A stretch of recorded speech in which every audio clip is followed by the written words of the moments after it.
Boa noite, meus irmãos.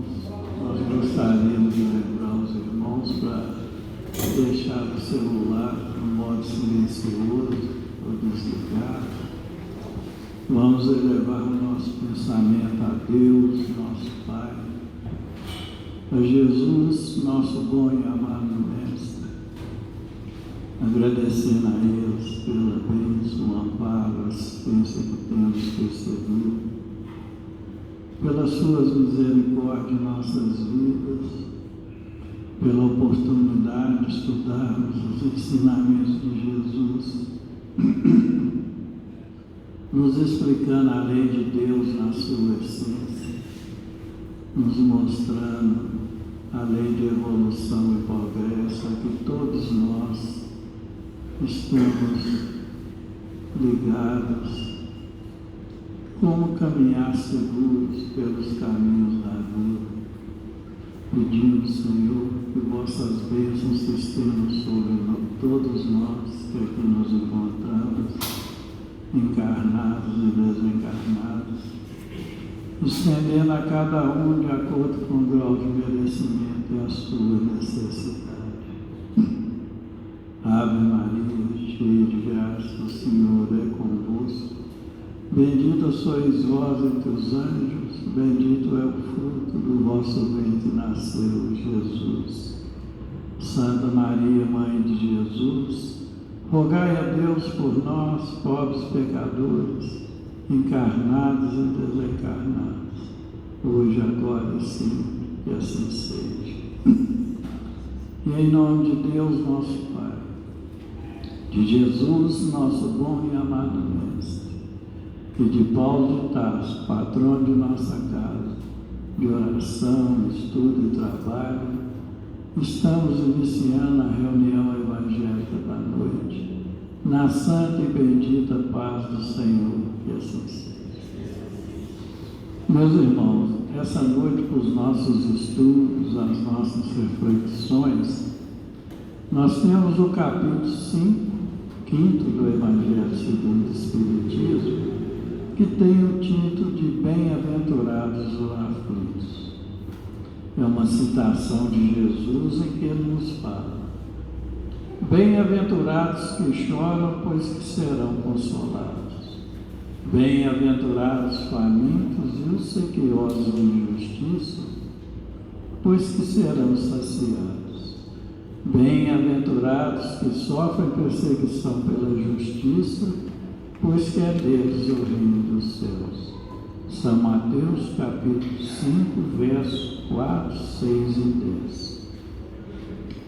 Conjugado com esse ensinamento de Jesus, nós temos um comentário de Kardec, no item 6, que tem o subtítulo de Causas Anteriores das Aflições. Kardec nos fala: mas, se há males nessa vida, cuja causa primária é o homem, outros há também aos quais, pelo menos na aparência, ele é completamente estranho e que parecem atingi-lo como por fatalidade. Tal, por exemplo, a perda de entes queridos e dos que são o amparo da família. Tais ainda os acidentes que nenhuma previsão poderia impedir. Os reveses da fortuna que frustram todas as precauções aconselhadas pela prudência. Os flagelos naturais, as enfermidades de nascença, sobretudo as que tiram a tantos infelizes os meios de ganhar a vida pelo trabalho, as deformidades, a idiotia, o cretinismo, etc. Os que nascem nessas condições certamente nada hão feito na existência atual para merecer, sem compensação, tão triste sorte que não podia evitar, que são impotentes para mudar por si mesmos e que os põe à mercê da comiseração pública. Porque, pois, se eles tão desgraçados, porquanto ao lado deles, sob o mesmo teto, na mesma família, outros são favorecidos de todos os modos? Que dizer, enfim, dessas crianças que morrem em tenra idade e da vida só conhecer o sofrimento? Problemas são esses que ainda nenhuma filosofia pôde resolver, anomalias que nenhuma religião pôde justificar e que seriam a negação da bondade e da justiça e da providência de Deus, se verificasse a hipótese de ser criada a alma ao mesmo tempo que o corpo e de estar a sua sorte irrevogavelmente determinada após a permanência de alguns instantes na terra. Que fizeram essas almas que acabam saindo das mãos do Criador para que se vissem nesse mundo abraços com tanta miséria e para merecerem no futuro uma recompensa ou uma punição qualquer, visto que não hão podido praticar nem o bem nem o mal? Todavia, por virtude do axioma, segundo o qual todo efeito se prende uma causa, tais misérias são efeitos que hão de ter uma causa, e, desde que se admita um Deus justo, essa causa também há de ser justa.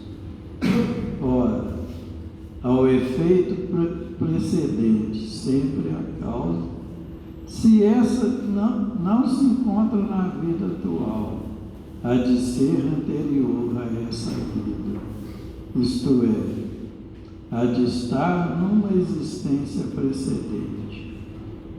Por outro lado, não podendo Deus punir alguém pelo bem que fez, nem pelo mal que não fez, se somos punidos é que fizemos o mal. Se esse mal não o fizemos na presente vida, tê-lo-emos feito noutra.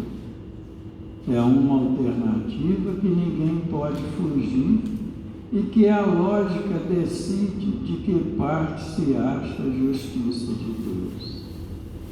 O homem, pois, nem sempre é punido ou punido completamente na sua existência atual, mas não escapa nunca às consequências de suas faltas. A prosperidade do mal é apenas momentânea. Se ele não espiar hoje, espiará amanhã, ao passo que aquele que sofre está espiando seu passado. O infortúnio que, à primeira vista, parece imerecido tem sua razão de ser, e aquele que se encontra em sofrimento pode sempre dizer: perdoa-me, Senhor, porque pequei. Conjugado com essa lição, nós temos a questão 193 do Livro dos Espíritos, quando foi perguntado a eles: pode um homem, nas suas novas existências, descer mais baixo do que esteja na atual? E eles responderam: com relação à posição social, sim, como espírito, não. Essa noite nós contamos a colaboração dos nossos irmãos, Dona Luzia e o Whindersson. Estamos passando a palavra para o Whindersson Jefferson.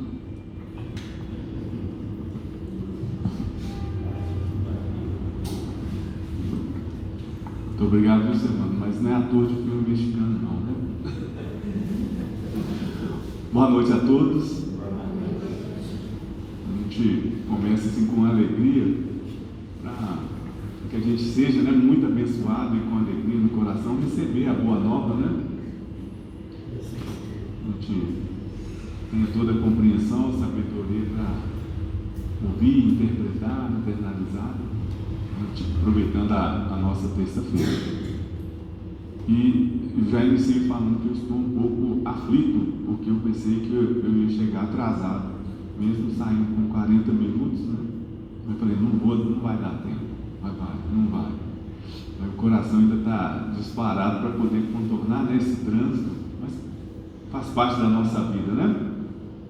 E o que a gente pode traduzir e iniciar os nossos comentários dentro desses 30 minutos? Primeiro é a gente reforçar, compreender, né, nós já lemos aí as 2 terça-feiras, estamos nessa jornada aí, nessa terceira terça-feira, dedicando ao estudo do capítulo 5, que são bem-aventurados os aflitos. O nosso irmão Euler, o Gilvan, o Lucas, já debruçaram, trouxeram muitas informações interessantes, né, sobre as causas atuais das aflições. E à noite de hoje nós vamos alargar a nossa compreensão em cima, acerca das aflições, mas agregando mais uma informação, que são as causas, né, anteriores das aflições. Então nós já aprendemos que podem ter causas atuais. Não sei se os irmãos vão lembrar, né? Tem um exemplo bacana que o Lucas trouxe aqui. Quando a gente acorda de manhã, come 2 ovos, um bacon, né? Mais um misto, mais um suco de laranja, mais uma banana, mais, depois passa mal, vai falar que culpa é de Deus, né? Então, ou seja, por vezes nós vamos passar por algumas tormentas, e as aflições fazem muito nesse sentido, né? Montar naquela mar de tranquilidade, vez ou outra a vida vai nos causar algumas tormentas, e é bom a gente entender que assim são os registros, né, que nos chamam a atenção. Nós temos que entender o que está acontecendo para que a gente possa ter a tranquilidade e o bom domínio de como nós podemos superar, porque há solução para tudo. Agora, onde está essa solução? Uma delas foi justamente a gente pensar se nós não estamos dando causa algumas vezes. E hoje nós vamos trabalhar isso. Olha, se porventura nós não estamos dando causa, ou o que apresenta, né, Kardec aqui com a palavra, né, os reveses da vida, por vezes nós somos acometidos por esses reveses que às vezes não faz sentido, a gente não consegue ter sentido, mas tem, mas a explicação por vezes não está na lógica ou nesta lógica do presente, pode estar e deve estar na lógica aí do passado. E ele começa assim. Este é um item, o item 6, que trata dessa perspectiva, mas tem o 6, 7, o 8, 9 e o 10. Só esse item tem 5 parágrafos. Isso por quê? Porque o capítulo como um todo ele é muito denso, né? É um capítulo denso, portanto, por si só, requer da gente, ou chama a nossa atenção, de que o conteúdo que vai no interior desse capítulo serve de base para muita coisa na nossa vida. E de fato é, quando a gente pensa que nós estamos num mundo de provas e expiações.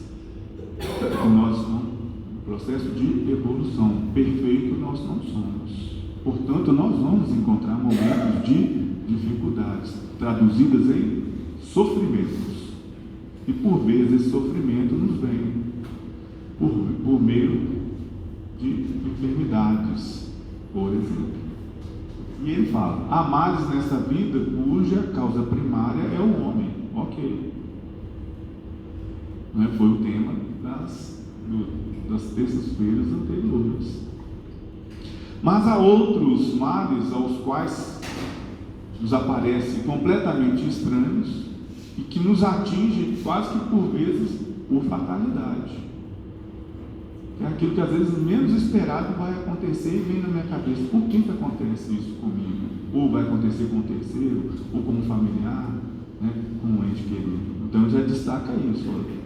Tem umas causas primárias, é um homem, no presente, mas tem outras que vão acontecer. Mas que males seriam esses?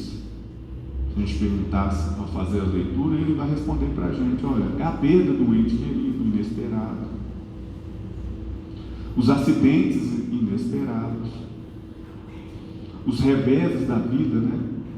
Que é a palavrinha interessante, quase que daquele 180, né? E quem nunca passou por isso, né? Estava tudo bem, de repente muda tudo, do ponto de vista ou da saúde física, da saúde mental, da condição financeira, da condição social, né? Estava indo tudo muito bem, de uma hora para outra deu uma guinada.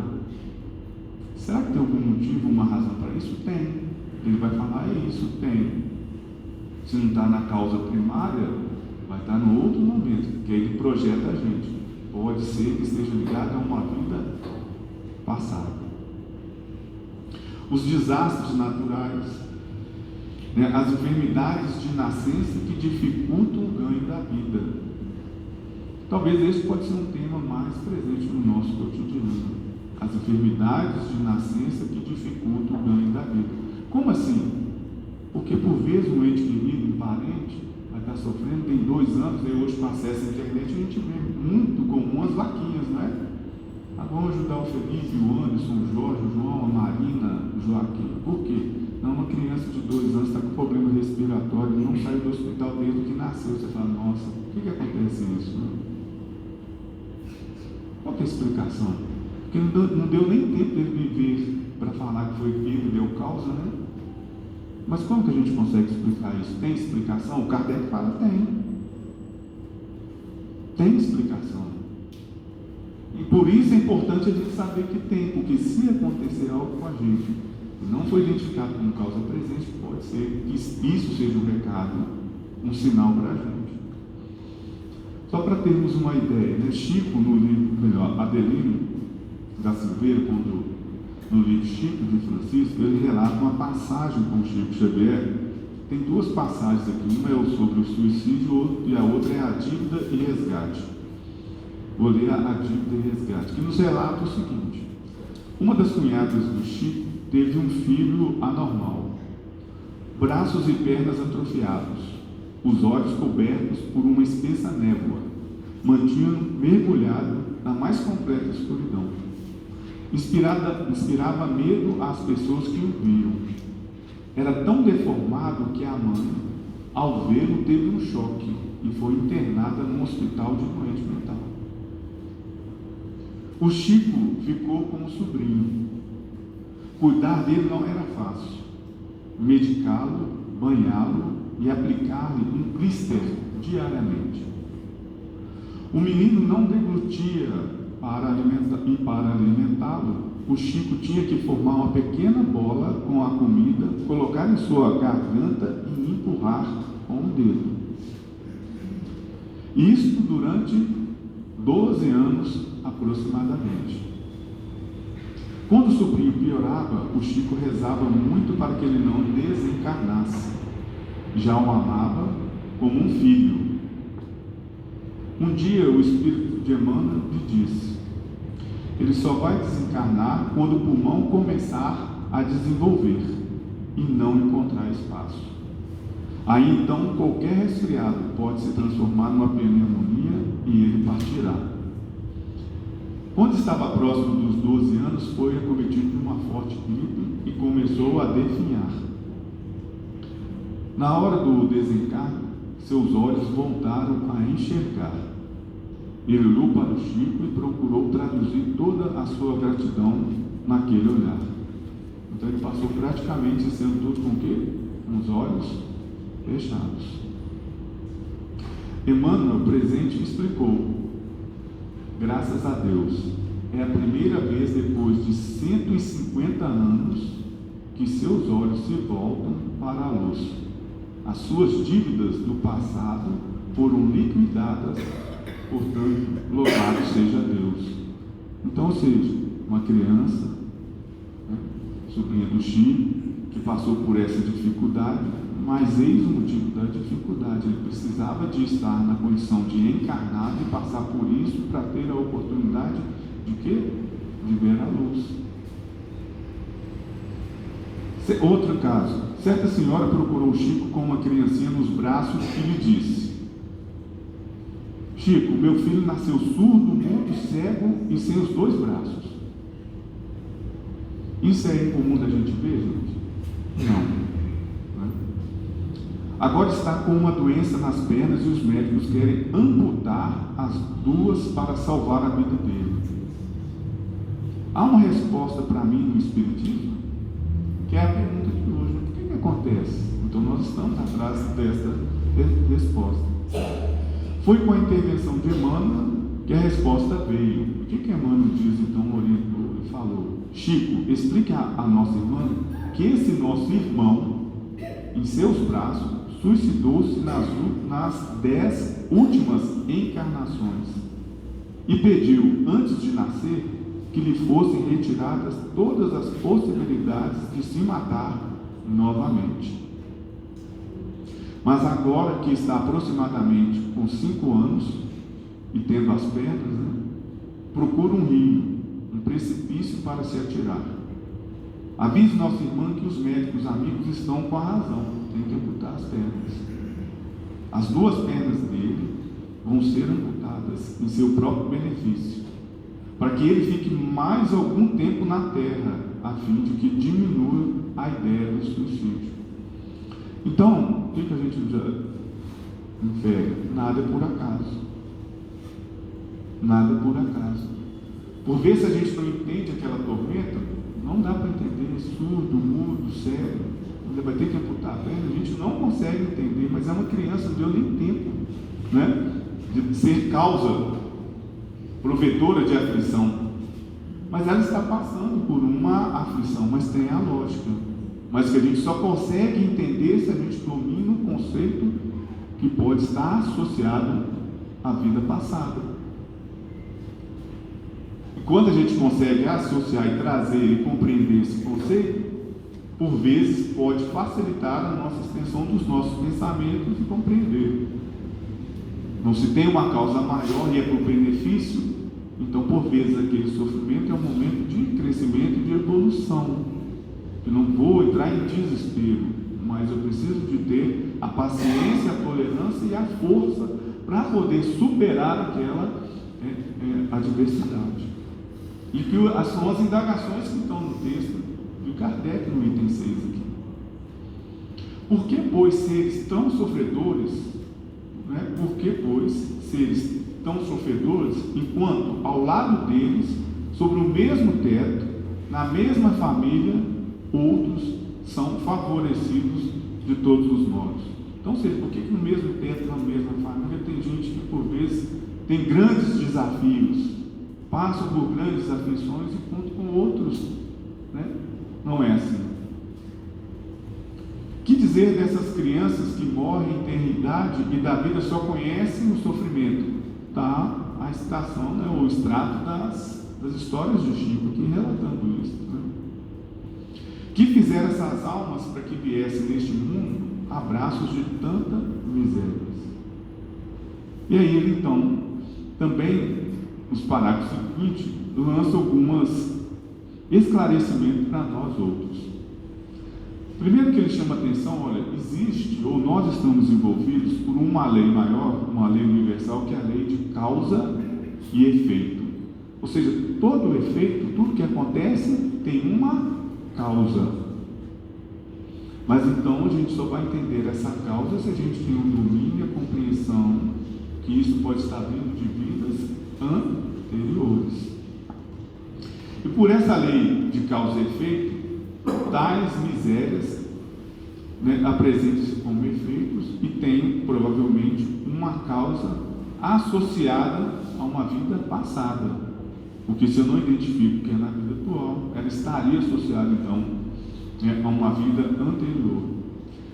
Ele comenta, esclarece para a gente, se somos punidos pela dor, pelo sofrimento, uma desilusão, uma inquietação, uma aflição de toda a ordem, é que fizemos o mal. Se esse mal não o fizemos na vida presente, teremos feito noutra vida. São os reveses, essas grandes viradas. Eu fiz algo no momento? Não. Qual que é a lógica disso? É essa reflexão que ele faz, que isso pode estar associado a uma vida passada. Os sofrimentos devidos às causas anteriores à existência presente são muitas vezes consequência da falta cometida. Isto é, o homem sofre o que fez aos outros. Portanto, às vezes eu passo por uma dor, um sofrimento, em decorrência de uma conduta errônea que eu tive, em vidas passadas. Sendo Deus bom, justo e misericordioso, essa causa também há de ser justa. Então, justa porque, como a gente viu, 150 anos sem ver a luz, vivendo situações por vezes mais complexas, mais difíceis. Mas tudo há uma justiça, porque muito provavelmente esse irmão ou essa irmã deve ter cometido muitas atrocidades, do qual cabe o resgate. E o resgate veio por meio desta expiação. Todo infortúnio tem a sua razão de ser. Nada é por acaso. Eu acho que essa é uma frase forte, né? Nada é por acaso. Cabe a gente, tendo a oportunidade de ouvir, agora repreender e internalizar, e pôr em prática, diante dessas aflições de toda a ordem que nos aparece, entender mais ou menos quais são as causas, e o efeito, ou o efeito que está nos sendo proporcionado, de onde vem isso, qual é a causa. E para que a gente possa ter, ainda alargar o nosso pensamento, tem aqui no livro Missionários da Luz,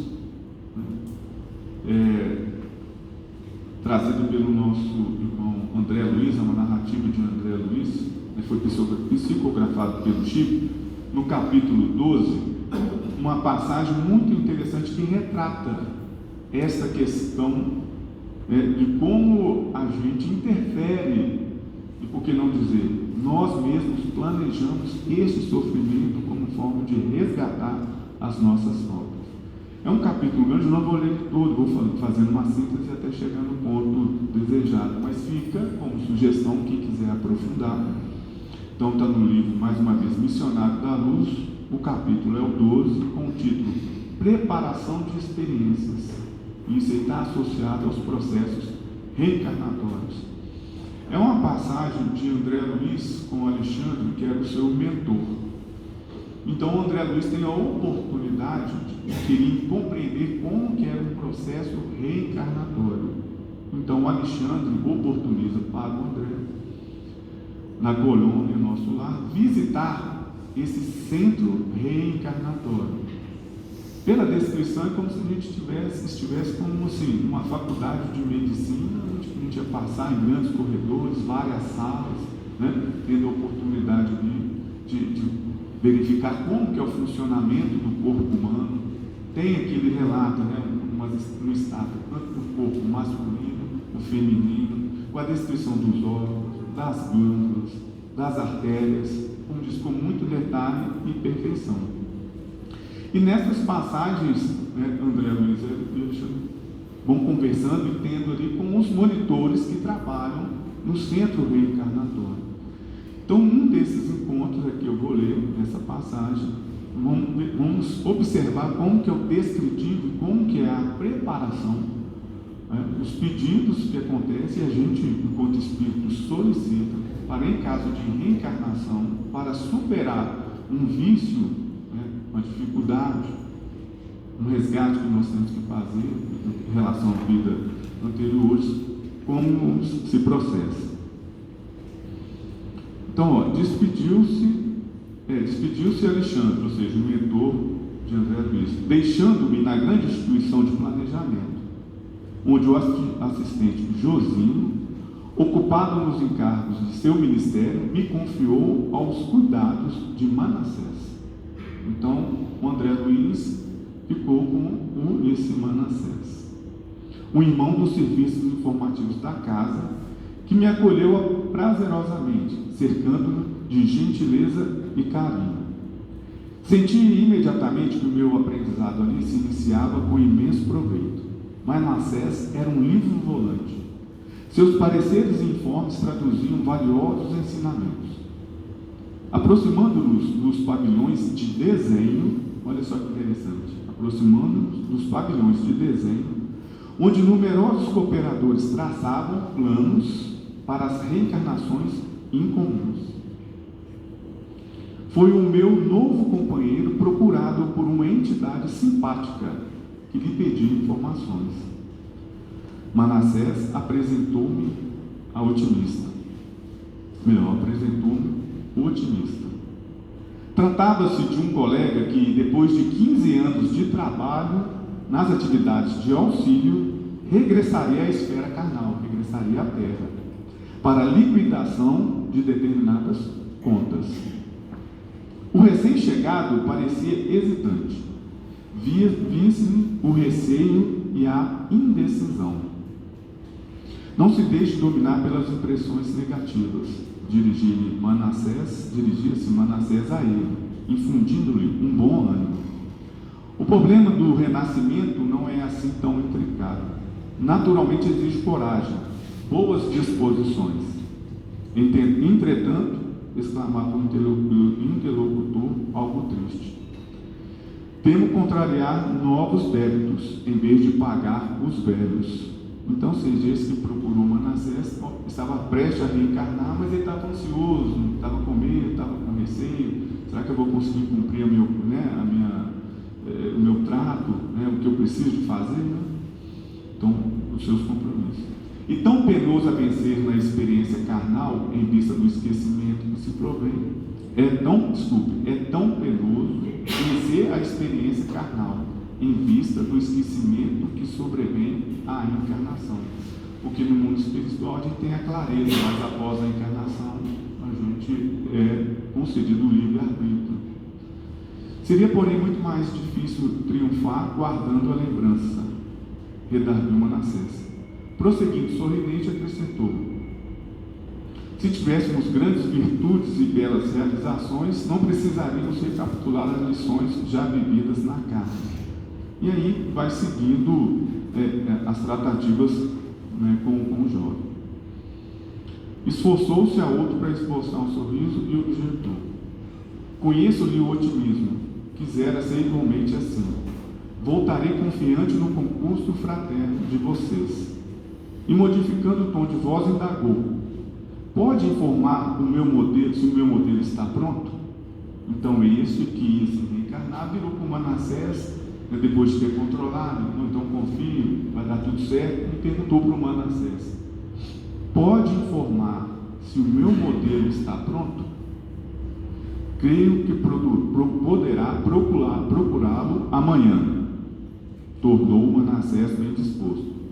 Já fui observar o gráfico inicial e dou-lhe parabéns por haver aceitado a sugestão amorosa dos amigos bem orientados sobre o defeito da perna.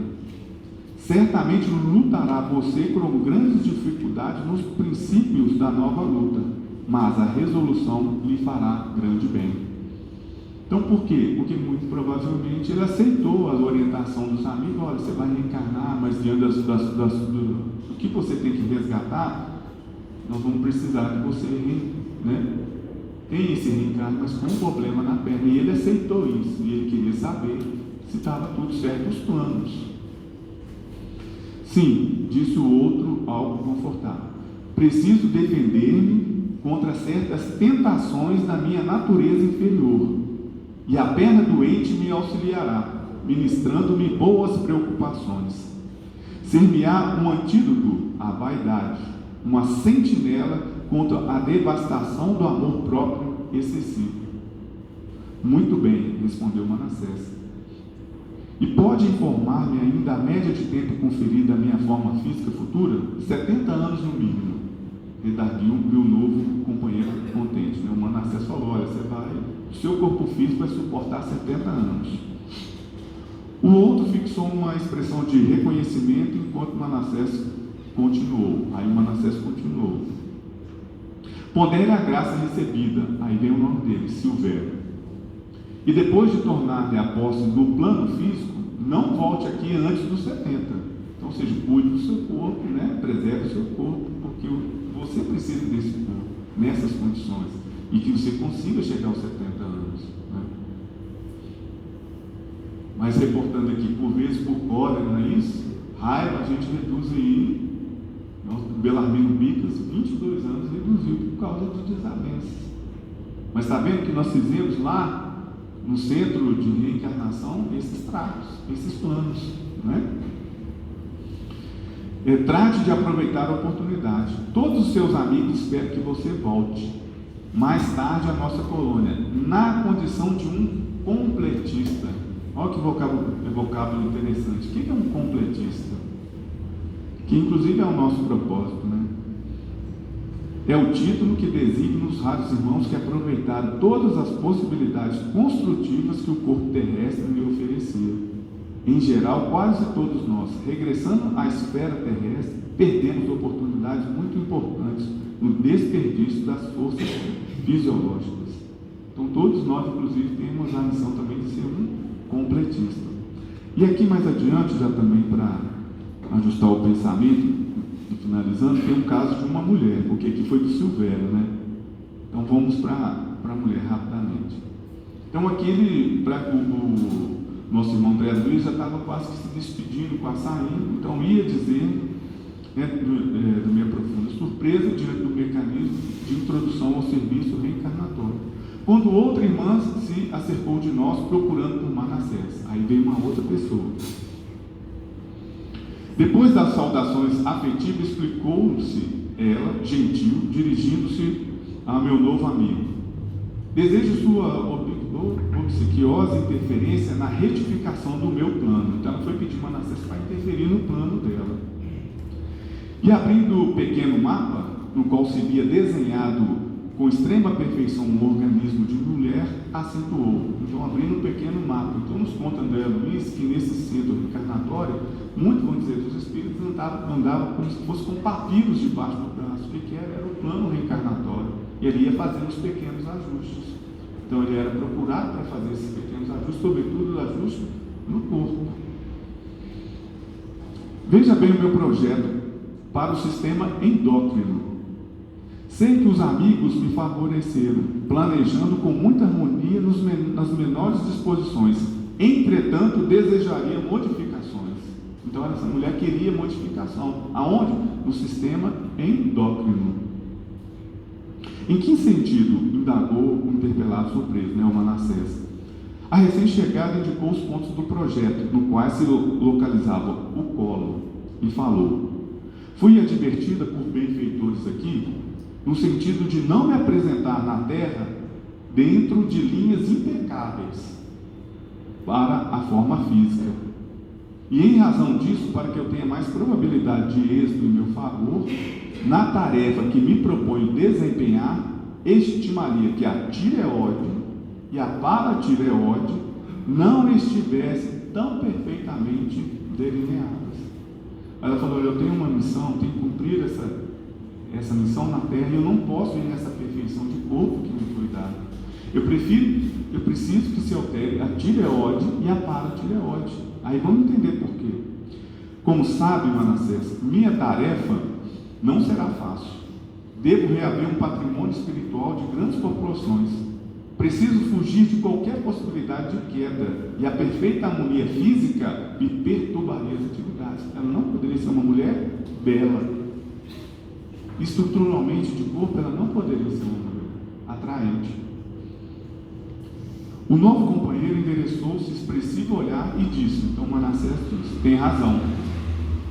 A sedução carnal é imenso perigo, não só para aqueles que emitem a sua influenciação, como também para quantos a recebem a influenciação. Prefiro o termo que ela usou, Prefiro a fealdade corpórea, tornou ela. Não estou interessada no corpo de Vênus, e sim na redenção de meu espírito para a eternidade. Então, o que fica para a gente? Por vezes que a gente internalize e nos apresenta de forma muito chocante essas enfermidades, que por vezes a gente não consegue compreender, sobretudo no momento de grande revés, que a gente é pego de surpresa, tem uma explicação. E nós acabamos de ver que essa explicação, por vezes, são tratos que nós fizemos em outros momentos da nossa vida.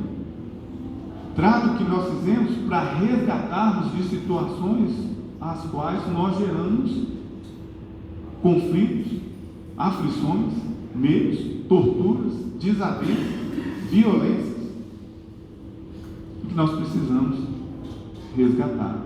Por tudo, não é nada por acaso. E aí, como diz, como o tempo voa, o que nós podemos resgatar aqui da fala do Kardec como experiência, né? Na medida que temos uma melhor compreensão sobre essas realidades, teremos condições de rever a nossa conduta e progredir.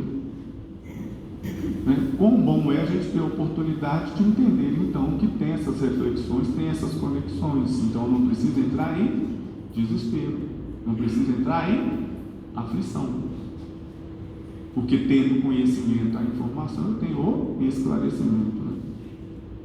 Nem todo sofrimento suportado neste mundo denota a existência de uma determinada falta. Muitas vezes são simples provas buscadas pelo Espírito para concluir a sua depuração e ativar o seu progresso.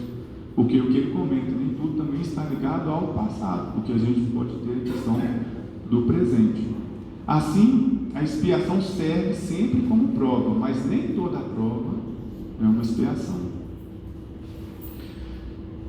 E a última frase que eles nos colocam no parágrafo e que serve para a gente, né?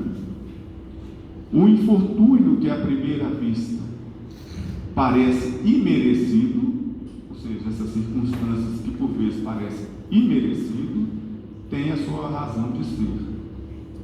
Aquele que se encontra nesse tipo de sofrimento, nesse nível de sofrimento, ou diante desse sofrimento, pode sempre dizer: perdoa-me, Senhor, porque eu pequei.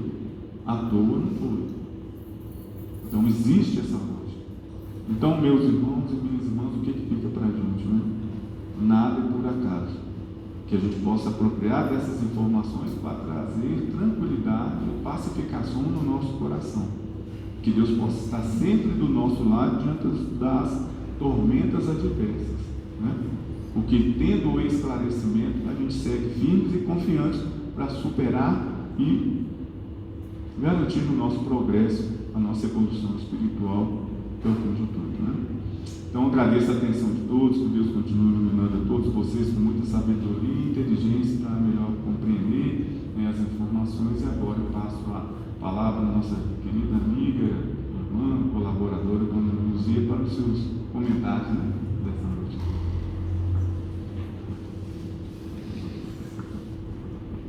Meus irmãos, boa noite a todos. Vamos pedir a Jesus que continue nos envolvendo com essa bênção generosa do seu coração compassivo, bênção de paz, de entendimento, de compreensão, para que a gente possa extrair do nosso tema dessa noite aquilo que vai nos ajudar a caminhar com mais segurança, né? Em busca da nossa verdadeira felicidade. Bom, o Wilson já trabalhou conosco no item 6 do capítulo 5 do Evangelho segundo o Espiritismo. Capítulo em que Kardec coloca uma mensagem de Jesus, uma máxima, quando Jesus, no Sermão da Montanha, nesse poema divino, nos diz que bem-aventurados os aflitos. É um capítulo maior dentro do Evangelho, porque realmente é algo que todos nós vamos passar, não é? São situações que atingem a todas as criaturas Então, esse capítulo é muito bem trabalhado pela doutrina. E o item 6, como todo capítulo, vem se referindo ao quê? Ele vem nos falando sobre a justiça divina. A justiça infinitamente misericordiosa do nosso Pai. Aquele Pai que em momento algum irá nos punir eternamente.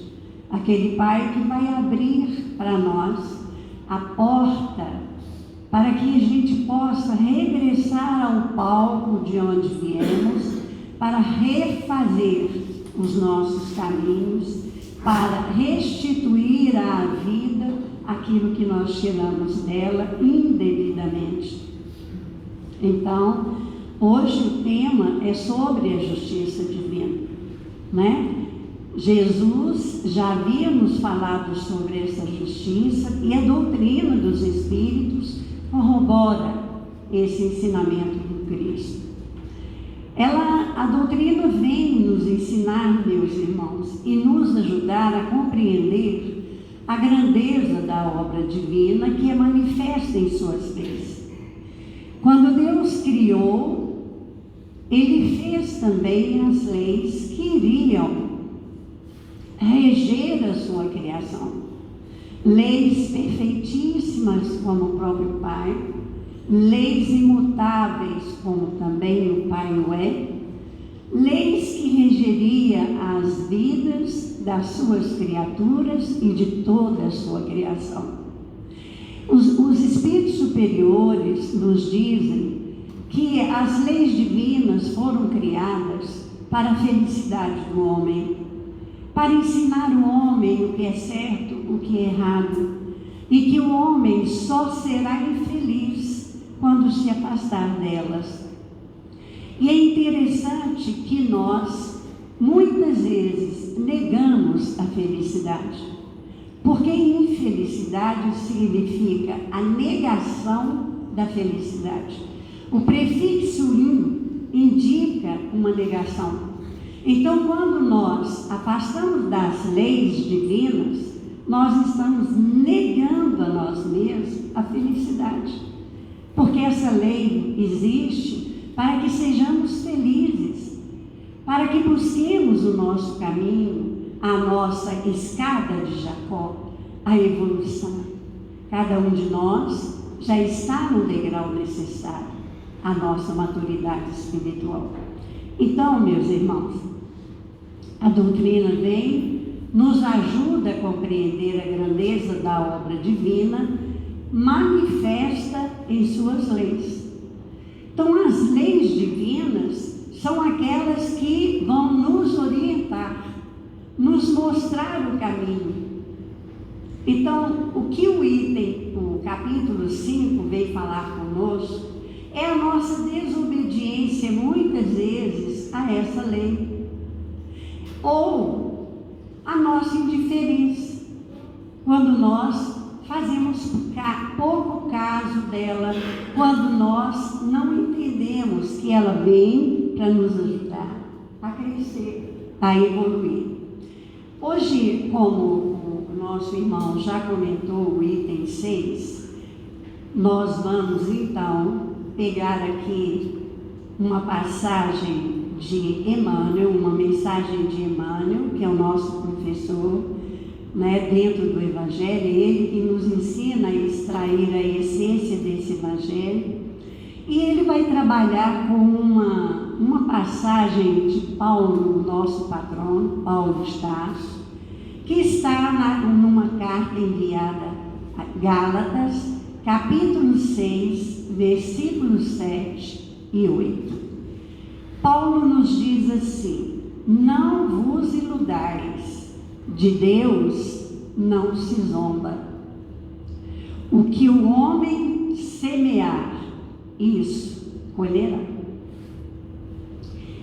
Emmanuel então vai falar conosco do nosso dia a dia, da luta vulgar, do momento que nós vivemos nessa fração da nossa vida chamada existência. Porque a vida, ela é abundante, A vida ela é plena. Nós não podemos esquecer que somos seres imortais. Nós não morremos. O que fica aqui na terra é o corpo, é a nossa veste carnal. Mas a nossa alma, o nosso espírito nos acompanha, porque ele tem vida eterna. Então, no dia a dia, o que acontece? Emmanuel diz assim para nós, aproveitando também o item 8 do capítulo 6 de Gálatas: quem semear na carne, na sua carne, da carne colherá corrupção. Para que a gente entenda o nosso item 6. O que é corrupção? É tudo aquilo que redunda das nossas paixões em desequilíbrio, dos nossos desequilíbrios, das nossas imperfeições. É isso que é semear na carne. Então, Emmanuel vem ensinando para nós o seguinte: plantaremos todos os dias. Todos os dias nós plantaremos. É da lei. Até os inativos e ociosos estão cultivando o joio da imprevidência. Então, até aquelas pessoas que indiferentes e que falam assim: olha, eu não faço bem, mas eu também não faço mal. Eu nunca fiz mal para ninguém. Aí você convida, então vamos trabalhar, né? Como voluntário, ajudar. Não vou mexer com essas coisas. Então não faço bem, mas eu também não faço mal. São pessoas inativas, pessoas muitas vezes ociosas, que não querem se envolver.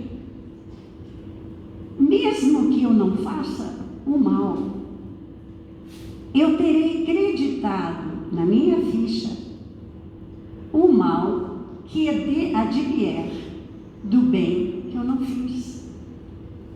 Então, se eu não acudir uma pessoa num determinado momento, ou se eu criei uma situação de desequilíbrio involuntariamente, ou muitas vezes levianamente, como nós temos o hábito de fazer, pode criar ali uma situação de proporção imensa, um mal, e esse mal será acreditado à minha pessoa, por mais que eu não tenha feito com a intenção de errar.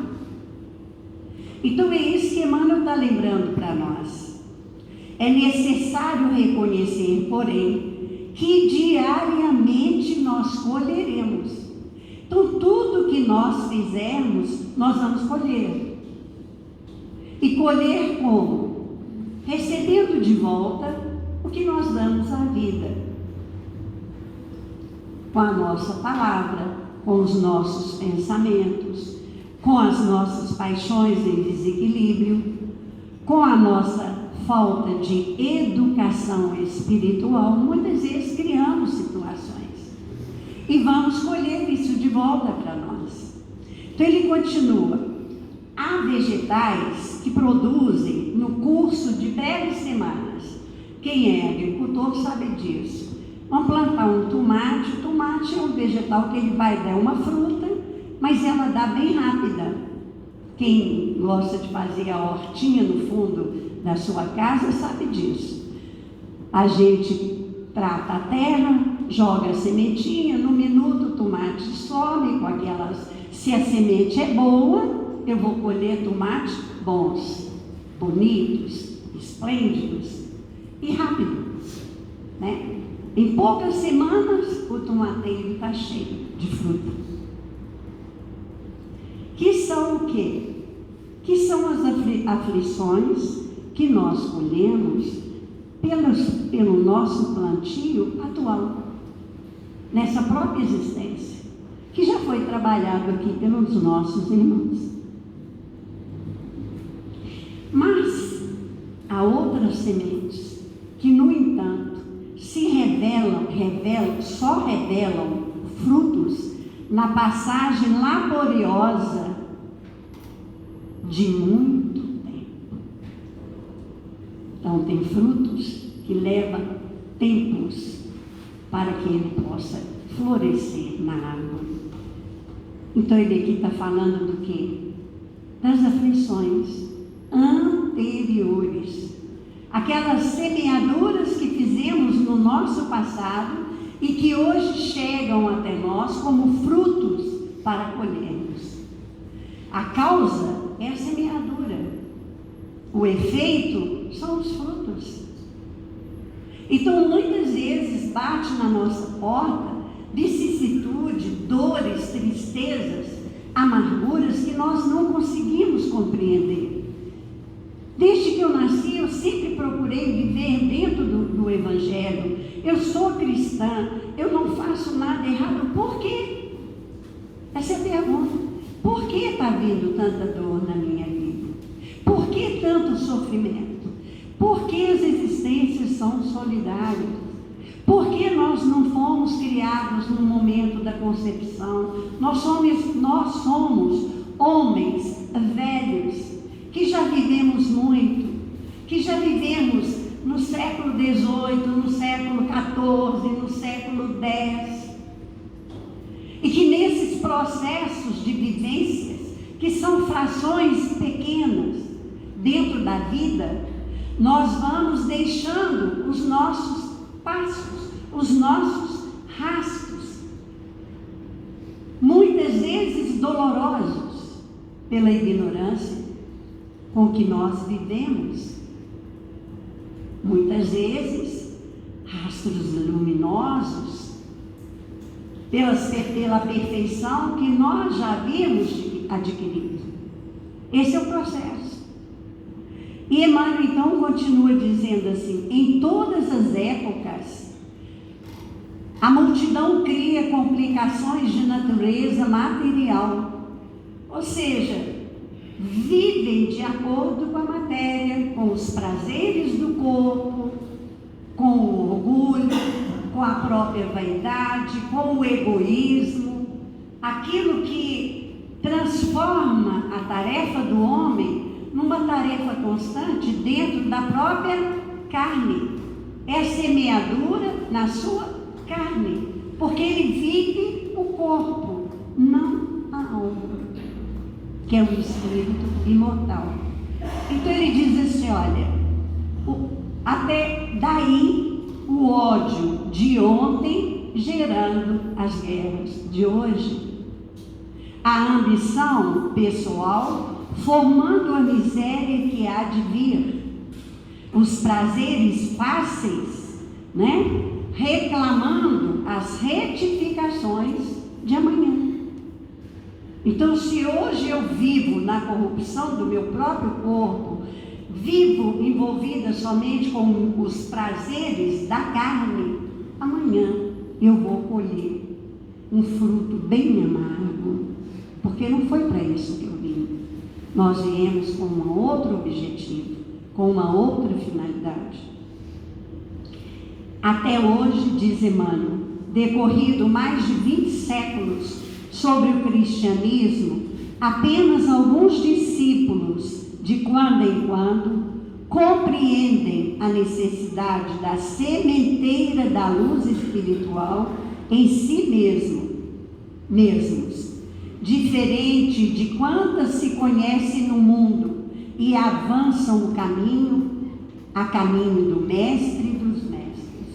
Então são poucos os que já abraçaram o Evangelho de Jesus.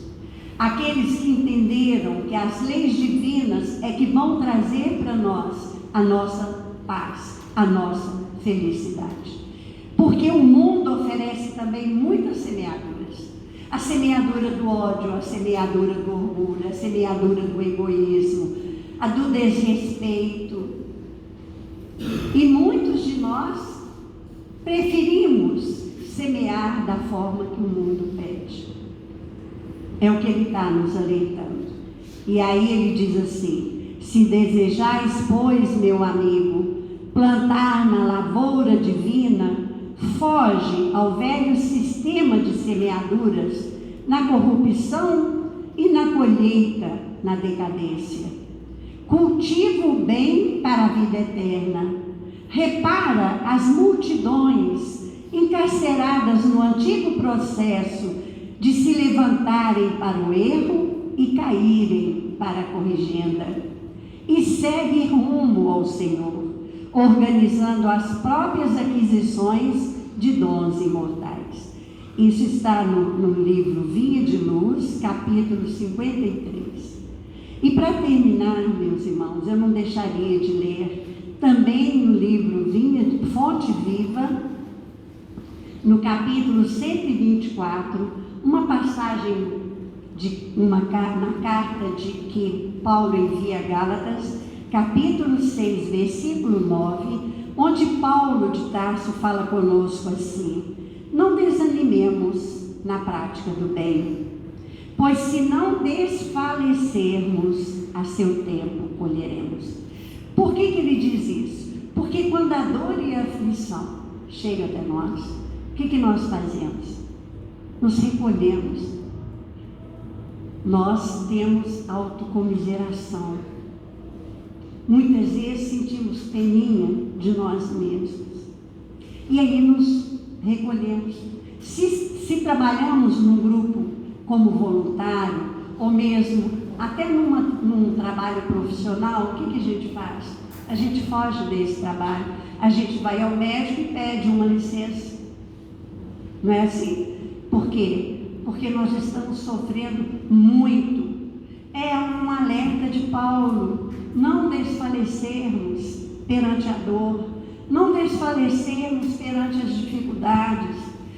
Por quê? Porque vencendo a dificuldade nós vamos colher frutos bons.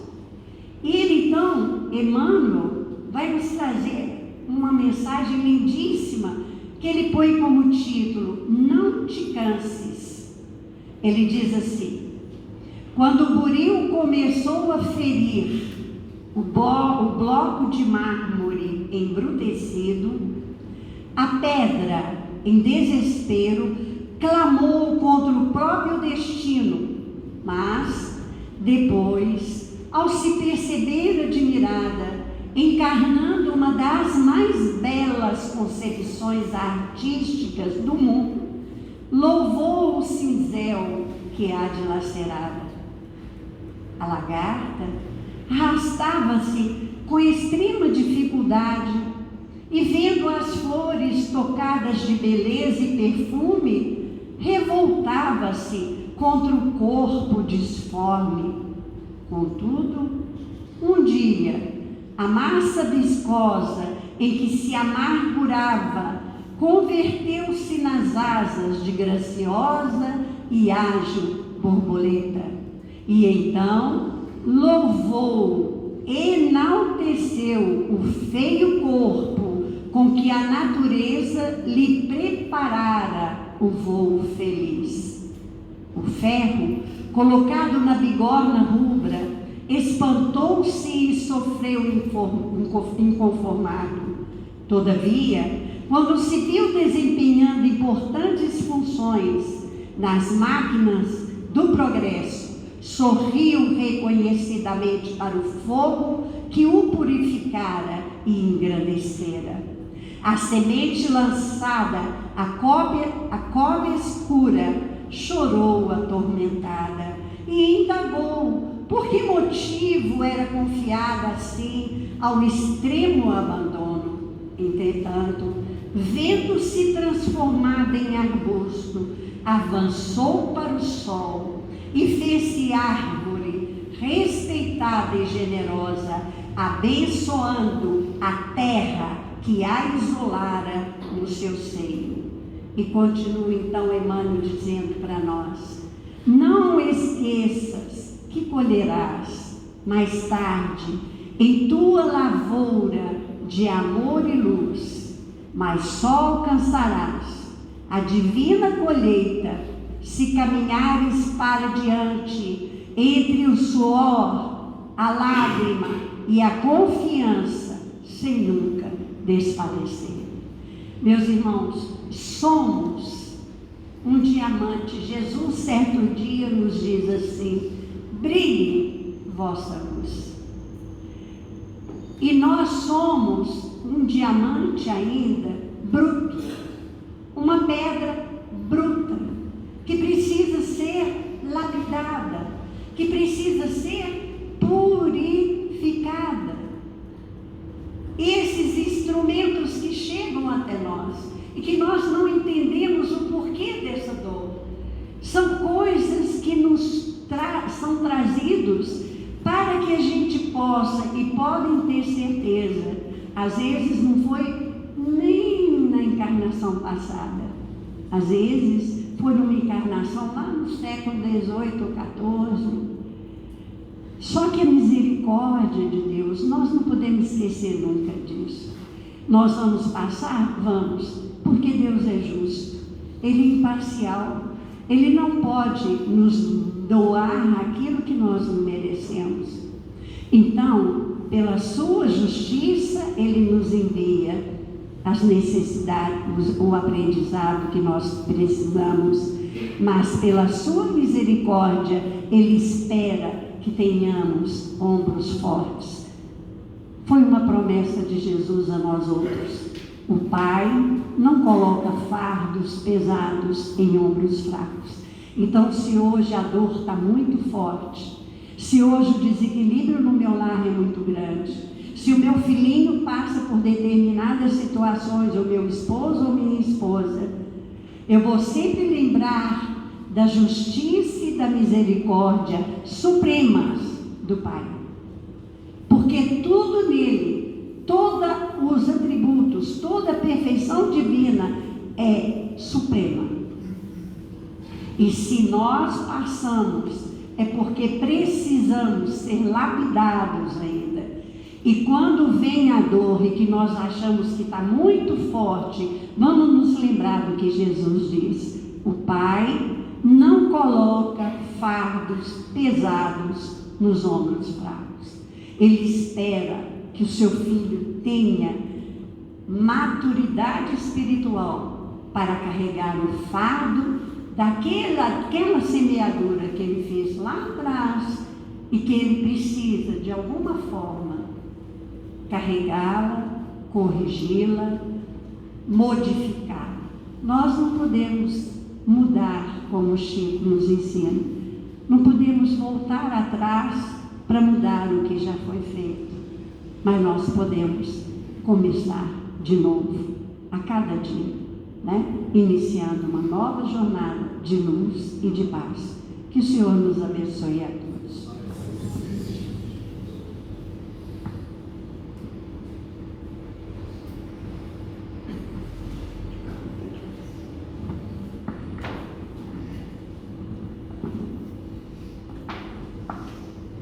Meus irmãos, terminados os comentários, as lições da noite, vamos agradecer a Deus, a Jesus, esses momentos de paz e reflexão.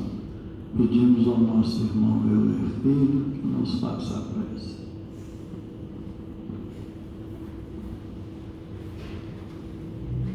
Mestre amado, amigo inseparável das nossas almas, agradecemos mais uma vez, Senhor, as bênçãos do esclarecimento que a sua boa nova nos traz, a resposta esclarecedora para os enigmas dos sofrimentos que atingem todos nós. Agradecemos, Senhor, a bênção da doutrina espírita em nossas vidas. Agradecemos aqueles nossos irmãos maiores que se contam, com certeza, aos milhões, que desde a notícia da vossa boa nova desceram dos altiplanos no mundo espiritual, para nos trazer suas lições e seus exemplos, fazendo com que a vossa boa nova desaguasse para nós em pleno século XXI, na feição daquele Consolador que um dia o Senhor nos prometeu. Apesar do nosso passado culposo, Jesus, nos abençoe, Mestre, a todos. Ampare a todos aqueles que sofrem. Dê, Senhor, ao viajor a estrela guia. Abençoe os nossos irmãos que se encontram temporariamente hospitalizados, reclusos, perambulando pelas ruas, portando reveses espirituais. Amparai os nossos irmãos que se encontram pensando no suicídio. Amparai aqueles que à noite pedem perdão por ser longa e fria e que jazem nas ruas, passando necessidades. Amparai ainda, Senhor, a todos os irmãos e as irmãs aqui presentes, bem como os nossos lares, e em particular, nós vos rogamos pelo nosso companheiro de lidas espiritistas, João Flávio, que em seu lar ele possa receber neste instante a visita dos vossos enviados, aqui da casa de Paulo de Tarso, levando até a ele o lenitivo para as suas dores. Meu Senhor, sábio dos sábios, Pai de toda a criação, ponha a doçura em meus lábios e a fé no meu coração. Sol de amor que me conduz na vida em que me agasalho, enche os meus olhos de luz e as minhas mãos de trabalho. Dai-me forças do caminho para lutar e vencer, transformando todo espinho em flores do meu dever. Pai, não se esqueças de mim nas bênçãos da compaixão. Guarda-me em teu coração de paz e amor sem fim. Que assim seja. Com essa prece de agradecimento, estamos encerrando a reunião da noite, na santa e bendita paz do Senhor, que assim seja. Os irmãos forem receber o passe, pedimos que formem a fila.